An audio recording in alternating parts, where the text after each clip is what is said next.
Since Naomi's mother was diagnosed with stage 4 breast cancer in 2015, Naomi has been the primary caregiver, and caregiving has also involved navigating her mother's lifelong battle with bipolar disorder. She's also a single mom raising her 18-year-old daughter, Katie. There are times with my mother's physical illness of the cancer and her emotional illness of her mental condition that taking care of her is very hard. But she's also going through so much that I don't blame her where she's at. She had 12 weeks of chemotherapy, which was very hard on her. That January, we didn't think she was going to stay with us.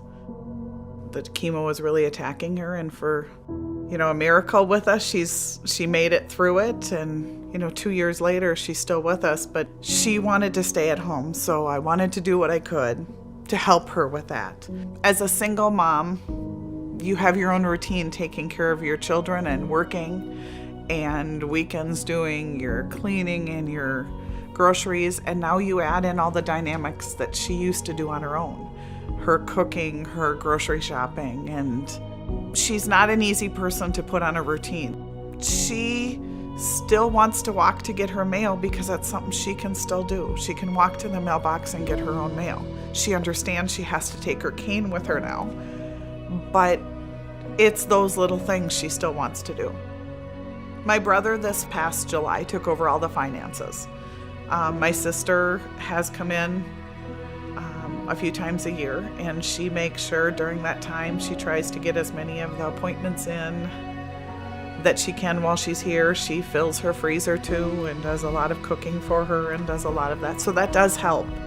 And I appreciate that a lot. How have your views of caregiving changed?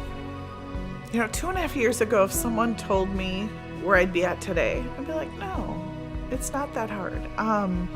And it's not until people start talking to you and you realize what you are including in your daily life that is so different than even 2 years ago. It sounds like it's a new normal for you, as well as your daughter and your mom. For my children, and I think especially my daughter, sometimes when I see her with others, she reacts differently with elderly people. And I hope that that's part of what she's seen in us taking care of Grandma and me taking care of Mom. She will not hesitate to run back and open a door for an elderly person or help them out with something. I have a lot of friends who ask me how I'm dealing with this and how I could go through this, and it's definitely a hard situation, but it's just a matter of fact of looking past the bad.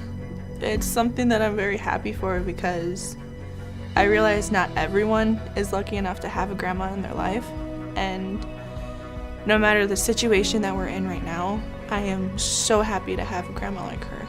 We were really close before, but we're definitely a lot closer now. What's the one thing you really love about your mom? How much she loves us. When she was younger, she would do anything for us, and then the grandchildren came and she would do anything for them. So I guess it comes back to honoring and giving her the most respect that I can possible.